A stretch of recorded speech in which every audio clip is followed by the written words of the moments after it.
అది ఒక పెద్ద అడవి. అడవిలో చాలా రకాల జంతువులుంటాయి. వాటి మధ్య ఒక సింహం కూడా ఆ అడవిలో తిరుగుతూ ఉంటది. ఆ సింహం చాలా భయంకరమైనటువంటి సింహం. అది ఏ జంతువు కనిపించినా చంపి తినడమే దాని పని. పాపం ఆ అడవిలో నివసిస్తున్న జంతువులన్నీ బిక్కుబిక్కుమంటూ కాలం గడుపుతుంటాయి. బయటికొస్తే ఎక్కడ సింహం వెంటబడి చంపేస్తుందో, ఎక్కడ తమ ప్రాణాలు కోల్పోతామో అనేటువంటి భయంతోటే జంతువులన్నీ పాపం అల్లాల్లాడిపోతుంటాంటాయి. ఆ భయంతో ఏ ఒక్క జంతువు కూడా తన షెల్టర్‌ని వదిలి బయటకొచ్చే సాహసం చేయట్లేదు. ఎందుకంటే, ఈ సింహం అంటే ఒక రకమైనటువంటి భయం. ఆకలితో అలమటించినా పర్వాలేదు గానీ, బయటికెళ్తే ఈ సింహం దాడి చేస్తుంది, చంపేస్తుందనేటువంటి భయంతో ఏ ఒక్క జంతువు గూడా బయటికి రావట్లేదు. ఇలా కొన్ని రోజుల పాటు జరిగిన తర్వాత, ఒకరోజు ఆ అడవిలో ఉండేటువంటి జంతువులన్నీ ఒక సమావేశాన్ని ఏర్పాటు చేసుకున్నాయి. ఏంటిది ఈ బతుకు? తిండి సరిగ్గా తినట్లేదు. ఆ సింహానికి భయపడి మనం బయటికి రావట్లేదు. రోజొక యుగంగా నరకాన్ని అనుభవిస్తున్నాం.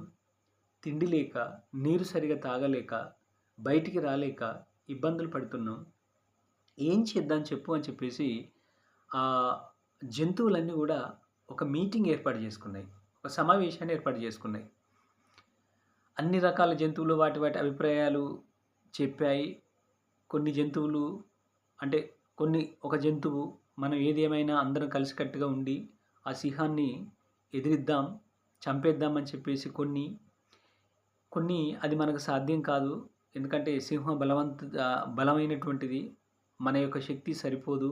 కాబట్టి ఇలా తప్పించుకొని తిరగడమే మేలని చెప్పి కొన్ని జంతువులు వాటి వాటి అభిప్రాయాలను వెలిబుచ్చాయి. చివరికి అన్నీ కలిసి ఒక కంక్లూజన్‌కొచ్చాయి.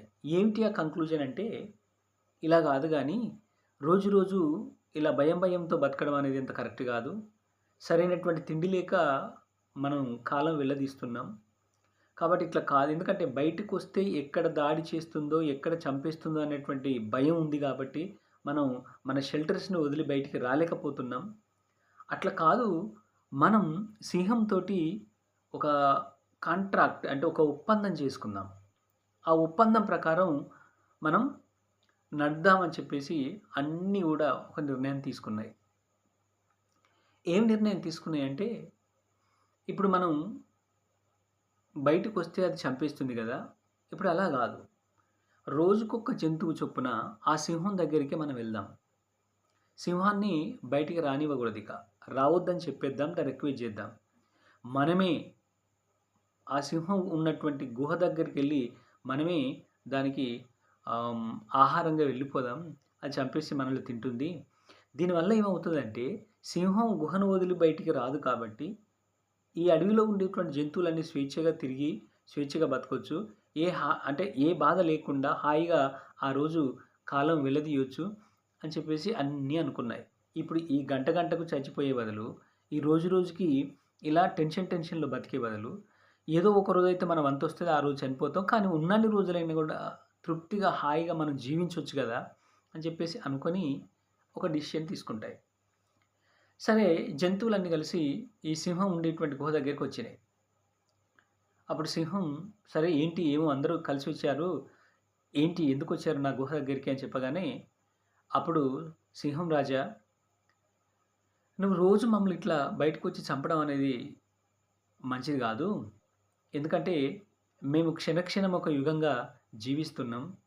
సో, నువ్వు ఎప్పుడు బయటకొచ్చి ఎప్పుడు మమ్మల్ని దాడి చేస్తావో, ఎప్పుడు ఏ జంతువు మీద దాడి చేస్తావో మాకే తెలవకుండా ఉన్నది కాబట్టి బిక్కుబిక్కుమంటూ కాలం వెళ్లదీస్తున్నాం. ఇది పద్ధతి కాదు.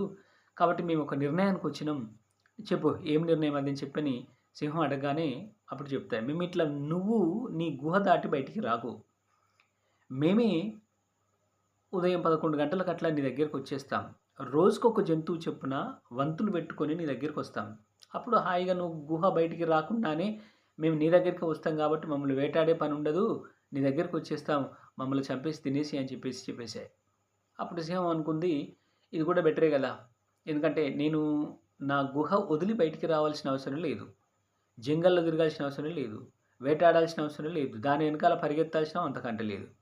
అవే నా దగ్గరికొచ్చి ఆహారంగా వస్తేనే అంటే నేనెందుకు కాదంటాననుకోని ఓకే అని చెప్పేసి ఆ సింహం ఒప్పుకున్నది. ఒప్పుకున్న తర్వాత సరే నెక్స్ట్ డే నుంచి ఒక్కొక్క జంతువు వారి వంతులు పెట్టుకున్నాయి. పలానా రోజు నువ్వు, పలానా రోజు నువ్వు, ఈ జంతువు, ఆ జంతువు అని చెప్పేసి అన్నీ ఒక లిస్ట్ ఔట్ చేసుకున్నాయి. సరే ఆ లిస్ట్ ప్రకారం అన్ని జంతువులు వెళ్తూ ఉంటాయి. వెళ్ళి ఆ సింహానికి ఆహారంగా వెళ్తూ ఉంటాయి. ఒకరోజు కుందేలు వంతొచ్చింది. సరే కుందేలు వంతొచ్చిన తర్వాత అన్నీ అన్నాయి, కుందేలు ఇవాళ నీ వంతు కాబట్టి నువ్వు వెళ్ళాలి, తప్పదు సింహం దగ్గరికి అని చెప్పగానే సరే అనుకున్నటువంటి ఒప్పందం ప్రకారం తప్పదు కాబట్టి ఈ కుందేలు పోతా అని చెప్పేసి అనుకున్నది. అనుకొని బయలుదేరింది. రోడ్డు పంట వచ్చేస్తున్నది. ఎవరికైనా ప్రాణం అంటే తీపి కదా! ఈ కుందేలు గూడా ప్రాణం అంటే తీపి ఉండి ఎలా ఈ ఈ ఈ చావు నుంచి తప్పించుకునేటువంటి మార్గం ఏం లేదా అని బాగా ఆలోచించుకుంటూ రోడ్డు నుంచి వచ్చేస్తున్నది. ఇహ గుహ కొంత దూరంలో ఉన్నది. సింహం ఉండేటువంటి గుహ. ఏం చేయాలో అర్థం కాలే. కాసేపు ఆ చెట్టు దగ్గర కూర్చున్నది. ఏంటిది ఇవాళ పోతే నేను చనిపోతా గదా! బతకాలనేటువంటి ఆలోచన నాకున్నది. ఎలా బతకగలుగుతాను? అని చెప్పేసి బాగా ఆలోచించినటువంటి కుందేలుకు ఒక ఆలోచనొస్తది. ఓకే. నన్ను నేను రక్షించుకుంటా, నాతో పాటు జంతువులన్నీ కూడా రక్షిస్తా అని చెప్పేసి ఒక ఆలోచనొచ్చింది. ఆలోచనొచ్చి నడుచుకుంటూ వచ్చేసి అప్పటికి కాసేపు అక్కడ చెట్టు కింద కూర్చోవడం, ఆలోచన రావడం ఇదంతా అయ్యేసరికి ఆ సింహంకిచ్చినటువంటి సమయం మించిపోతున్నది. సింహానికి దాదాపు 10, 11 గంటలకు వచ్చేస్తామని చెప్పారు గదా! ఎవ్రీడే. 10 అయిపోయింది, 11 అయిపోయింది, 12 అయిపోయింది, 1 గంట అయితుంది, 2 అయితంది. సింహానికి విపరీతమైన కోపం వచ్చేస్తున్నది. ఏమిటి ఇవాళ ఒక్క జంతువు గూడా నా దగ్గరికి ఆహారంగా రాలేదు.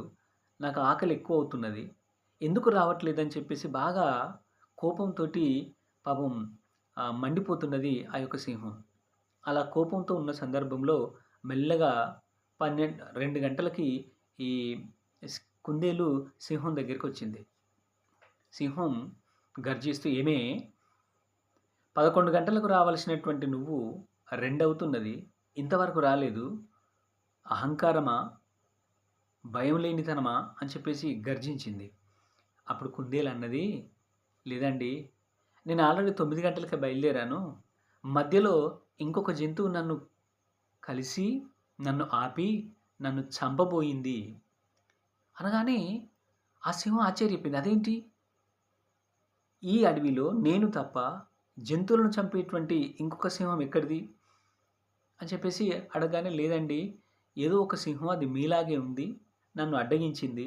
వద్దని చెప్పింది. దానికే ఆహారం కావాలట. నన్ను చంపి తింటనంటే నేను వద్దని మరీ ఒప్పించి నేనిక్కడికొచ్చేసాను. ఇక రేపటి నుంచి నీ దగ్గరికొచ్చేటువంటి జంతువు ఉండదు. ఎందుకంటే అది మధ్యలోనే ఆ అడవి రోడ్డు మధ్యలోనే ఆపేస్తున్నది. అక్కడే జంతువులను చంపేస్తున్నది కాబట్టి, సరే నేను ఇవాళ వచ్చాను.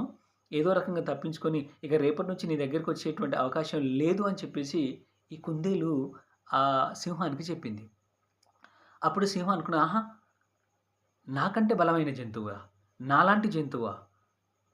నాలాంటి సింహమా? ఎక్కడ ఈ అడవిలో? పద వెళ్దాం పద అంటే, ఏం చూస్తాం లెండి ఎందుకొచ్చింది అని చెప్పగానే, లేదు లేదు లేదు నేను దాన్ని చంపేసేయాలి. ఎక్కడుంది అని చెప్పగానే అప్పుడు కుందేలు అంటది, నేను చూశాను. నీలాగే ఉంటుంది. అది అడ్డగిస్తున్నది. నేనేదో తప్పించుకొని వచ్చాను. అవసరమైతే రా, చూపిస్తా రా అని చెప్పేసి ఆ కుందేలు ఈ సింహాన్ని తీసుకొని వచ్చేస్తున్నది. ఆ రోడ్డు నుంచి వస్తూ ఆ రోడ్డు పక్కన ఉండేటువంటి ఒక బావి దగ్గర ఆపి, ఇగో నేను వస్తూ ఉన్నప్పుడు ఇగో ఇక్కడ ఇదే ప్లేస్‌లో నన్ను సింహం ఆపింది. ఇంకొక సింహం ఆపింది. నేనన్నాను, ఈ బావిలో దిగి స్నానం చేసిరా, ఆ తర్వాత నన్ను తిను అని చెప్పాను. అగో ఆ బావిలో ఇప్పుడు స్నానం చేస్తున్నది. నువ్వు చూడు ఒకసారి తొంగి చూడు అని చెప్పగానే, ఈ సింహం ఆ బావిలో తొంగి చూస్తున్నది. తొంగి చూసేసరికి ఏం కనిపిస్తుంది? దాని యొక్క ఓన్ రిఫ్లెక్షన్ కనబడ్డది. తన యొక్క ప్రతిబింబం, తన యొక్క బొమ్మ అందులో కనబడ్డది. తెలివి తక్కువదైనటువంటి సింహం ఆ బావిలో ఉన్నటువంటి ఆ ప్రతిబింబం తనది అని అనుకోకుండా, వేరే సింహం ఆ బావిలో ఉంది. నిజంగానే స్నానం చేస్తుంది. అది బయటకొచ్చి ఇక్కడ కాపలా కాస్తుంది మిగతా జంతువుల కోసం అని చెప్పేసి అనుకోని, దీన్ని నేను బతకనిస్తానా? చంపేస్తా అని చెప్పేసి ఆ బావిలో దునికేసింది. అప్పుడు బతుకు జీవుడ అంటూ కుందేలు అక్కడి నుంచి వెళ్ళిపోయింది. ఆ సింహం ఆ బావిలో పడిపోయి అందులో చనిపోయింది. సో, తెల్లవారి నుంచి అన్ని జంతువులు గూడా స్వేచ్ఛగా ఆ అడవిలో ఇక సంచరించడం మొదలుపెట్టాయి. ఆ కుందేలు యొక్క తెలివితోటి. అంటే ఎంత పెద్ద ఆపద ఉన్నా చిన్న చిన్న ఉపాయాలతో మనం బాగా ఆలోచించినట్టయితే ఎంత సమస్య నుంచైనా మనం గట్టెక్కొచ్చు. ఎంత ఇబ్బందులైనా మనం ఈజీగా తొలగించుకోవచ్చు అని చెప్పేసి దీని ద్వారా మనకు తెలుస్తూ ఉంటుంది. కాబట్టి చిన్న చిన్న సమస్యలకి ఎమోషన్ అయిపోయి సమస్యలను సాల్వ్ చేసుకోలేక ఎంతోమంది ఇబ్బంది పడుతుంటారు. కాబట్టి కొంచెం ఆలోచించి ఆయా సమస్య నుంచి మనం గట్టెక్కేటువంటి ప్రయత్నం చేస్తే బావుంటుంది అని చెప్పేసి ఈ కథ ద్వారా మనం తెలుసుకుంటుంటాం.